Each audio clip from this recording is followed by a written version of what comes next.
For a minute or two she stood looking at the house and wondering what to do next, when suddenly a footman in livery came running out of the wood.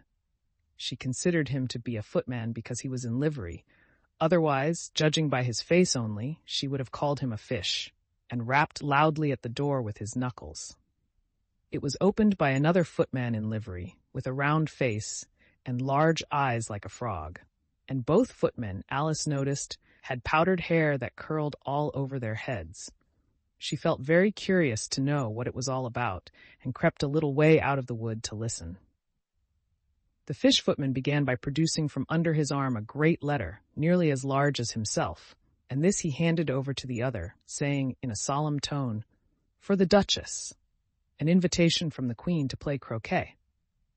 The Frog-Footman repeated, in the same solemn tone, only changing the order of the words a little, from the Queen, an invitation for the Duchess to play croquet. Then they both bowed low, and their curls got entangled together. Alice laughed so much at this that she had to run back into the wood for fear of their hearing her, and when she next peeped out the Fish-Footman was gone, and the other was sitting on the ground near the door, staring stupidly up into the sky. Alice went timidly up to the door and knocked. "There's no sort of use in knocking," said the footman, "and that for 2 reasons. First, because I'm on the same side of the door as you are. Secondly, because they're making such a noise inside, no one could possibly hear you. And certainly there was a most extraordinary noise going on within, a constant howling and sneezing, and every now and then a great crash, as if a dish or kettle had been broken to pieces." "Please, then," said Alice, "how am I to get in?" "There might be some sense in your knocking," the footman went on without attending to her, "if we had the door between us. For instance, if you were inside, you might knock, and I could let you out, you know." He was looking up into the sky all the time he was speaking, and this Alice thought decidedly uncivil. "But perhaps he can't help it," she said to herself. "His eyes are so very nearly at the top of his head, but at any rate, he might answer questions. How am I to get in?" she repeated aloud. "I shall sit here," the footman remarked, "till tomorrow." At this moment the door of the house opened, and a large plate came skimming out, straight at the footman's head. It just grazed his nose, and broke to pieces against one of the trees behind him. "Or next day, maybe," the footman continued in the same tone, exactly as if nothing had happened. "How am I to get in?" asked Alice again, in a louder tone. "Are you to get in at all?" said the footman. "That's the first question, you know." It was, no doubt, only Alice did not like to be told so. "It's really dreadful," she muttered to herself, "the way all the creatures argue. It's enough to drive one crazy." The footman seemed to think this a good opportunity for repeating his remark with variations. "I shall sit here," he said, "on and off for days and days." "But what am I to do?" said Alice. "Anything you like," said the footman, and began whistling. "Oh, there's no use in talking to him," said Alice desperately. "He's perfectly idiotic." And she opened the door and went in. The door led right into a large kitchen, which was full of smoke from one end to the other. The Duchess was sitting on a 3-legged stool in the middle, nursing a baby. The cook was leaning over the fire, stirring a large cauldron, which seemed to be full of soup. "There's certainly too much pepper in that soup," Alice said to herself, as well as she could for sneezing. There was certainly too much of it in the air. Even the Duchess sneezed occasionally, and as for the baby, it was sneezing and howling alternately without a moment's pause. The only things in the kitchen that did not sneeze were the cook and a large cat which was sitting on the hearth and grinning from ear to ear. "Please would you tell me," said Alice, a little timidly, for she was not quite sure whether it was good manners for her to speak first, "why your cat grins like that?" "It's a Cheshire cat," said the Duchess, "and that's why. Pig." She said the last word with such sudden violence that Alice quite jumped, but she saw in another moment that it was addressed to the baby and not to her, so she took courage and went on again. "I didn't know that Cheshire cats always grinned. In fact, I didn't know that cats could grin." "They all can," said the Duchess, "and most of 'em do." "I don't know of any that do," Alice said very politely, feeling quite pleased to have got into a conversation. "You don't know much," said the Duchess, "and that's a fact." Alice did not at all like the tone of this remark, and thought it would be as well to introduce some other subject of conversation. While she was trying to fix on one, the cook took the cauldron of soup off the fire and at once set to work throwing everything within her reach at the Duchess and the baby. The fire irons came first. Then followed a shower of saucepans, plates, and dishes. The Duchess took no notice of them even when they hit her, and the baby was howling so much already that it was quite impossible to say whether the blows hurt it or not. "Oh, please mind what you're doing," cried Alice, jumping up and down, in an agony of terror.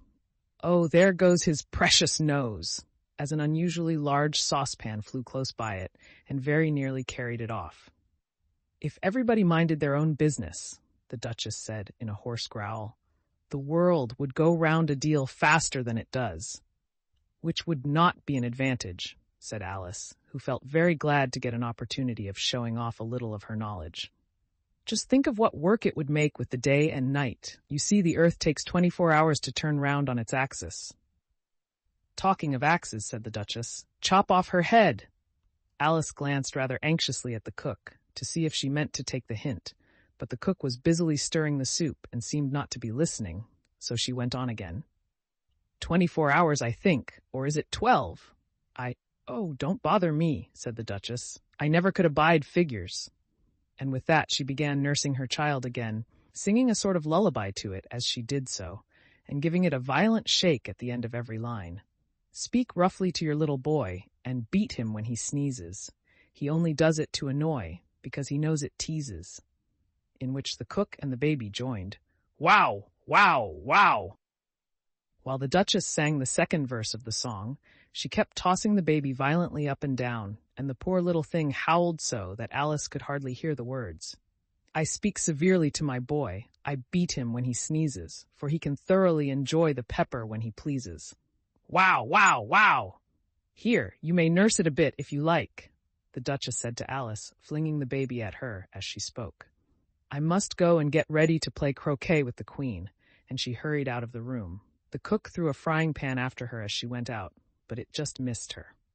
Alice caught the baby with some difficulty, as it was a queer-shaped little creature, and held out its arms and legs in all directions. "Just like a starfish," thought Alice. The poor little thing was snorting like a steam engine when she caught it, and kept doubling itself up and straightening itself out again, so that altogether, for the first minute or two, it was as much as she could do to hold it. As soon as she had made out the proper way of nursing it, which was to twist it up into a sort of knot and then keep tight hold of its right ear and left foot so as to prevent its undoing itself, she carried it out into the open air. "If I don't take this child away with me," thought Alice, "they're sure to kill it in a day or two. Wouldn't it be murder to leave it behind?" She said the last words out loud, and the little thing grunted in reply. It had left off sneezing by this time. "Don't grunt," said Alice. "That's not at all a proper way of expressing yourself." The baby grunted again, and Alice looked very anxiously into its face to see what was the matter with it. There could be no doubt that it had a very turn-up nose, much more like a snout than a real nose. Also, its eyes were getting extremely small for a baby. Altogether, Alice did not like the look of the thing at all.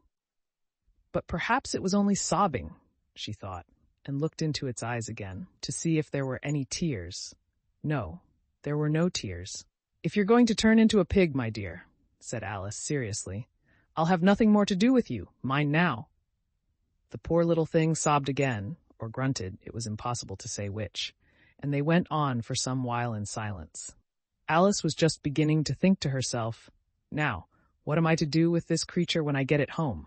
when it grunted again, so violently that she looked down into its face in some alarm. This time there could be no mistake about it. It was neither more nor less than a pig, and she felt that it would be quite absurd for her to carry it further. So she set the little creature down, and felt quite relieved to see it trot away quietly into the wood. "If it had grown up," she said to herself, "it would have made a dreadfully ugly child, but it makes rather a handsome pig, I think." And she began thinking over other children she knew, who might do very well as pigs, and was just saying to herself, if one only knew the right way to change them, when she was a little startled by seeing the Cheshire Cat sitting on a bough of a tree a few yards off. The cat only grinned when it saw Alice. It looked good-natured, she thought. Still, it had very long claws and a great many teeth, so she felt that it ought to be treated with respect. "Cheshire Puss?" she began, rather timidly, as she did not at all know whether it would like the name. However, it only grinned a little wider. "Come, it's pleased so far," thought Alice, and she went on. "Would you tell me, please, which way I ought to go from here?" "That depends a good deal on where you want to get to," said the cat. "I don't much care where," said Alice. "Then it doesn't matter which way you go," said the cat. "So long as I get somewhere," Alice added as an explanation. "Oh, you're sure to do that," said the cat, "if you only walk long enough." Alice felt that this could not be denied, so she tried another question. "What sort of people live about here?" "In that direction," the cat said, waving its right paw round, "lives a hatter, and in that direction, waving the other paw, lives a March hare. Visit either you like, they're both mad." "But I don't want to go among mad people," Alice remarked. "Oh, you can't help that," said the cat. "We're all mad here. I'm mad. You're mad." "How do you know I'm mad?" said Alice. "You must be," said the cat, "or you wouldn't have come here." Alice didn't think that proved it at all. However, she went on. "And how do you know that you're mad?" "To begin with," said the cat, "a dog's not mad. You grant that?" "I suppose so," said Alice. "Well then," the cat went on, "you see, a dog growls when it's angry and wags its tail when it's pleased. Now, I growl when I'm pleased and wag my tail when I'm angry. Therefore, I'm mad." "I call it purring, not growling," said Alice. "Call it what you like," said the cat. "Do you play croquet with the Queen today?" "I should like it very much," said Alice, "but I haven't been invited yet."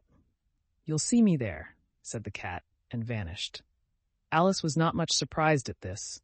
She was getting so used to queer things happening. While she was looking at the place where it had been, it suddenly appeared again. "By the by, what became of the baby?" said the cat. "I'd nearly forgotten to ask." "It turned into a pig," Alice quietly said, just as if it had come back in a natural way. "I thought it would," said the cat, and vanished again. Alice waited a little, half expecting to see it again, but it did not appear, and after a minute or two she walked on in the direction in which the March hare was said to live. "I've seen hatters before," she said to herself. "The March hare will be much the most interesting, and perhaps as this is May it won't be raving mad, at least not so mad as it was in March." As she said this, she looked up and there was the cat again, sitting on a branch of a tree. "Did you say pig or fig?" said the cat. "I said pig," replied Alice, "and I wish you wouldn't keep appearing and vanishing so suddenly. You make one quite giddy." "All right," said the cat, and this time it vanished quite slowly, beginning with the end of the tail and ending with the grin, which remained some time after the rest of it had gone. "Well, I've often seen a cat without a grin," thought Alice, "but a grin without a cat. It's the most curious thing I ever saw in my life." She had not gone much farther before she came in sight of the house of the March hare. She thought it must be the right house, because the chimneys were shaped like ears and the roof was thatched with fur. It was so large a house that she did not like to go nearer till she had nibbled some more of the left-hand bit of mushroom, and raised herself to about 2 feet high. Even then, she walked up towards it rather timidly, saying to herself, "Suppose it should be raving mad after all! I almost wish I'd gone to see the hatter instead."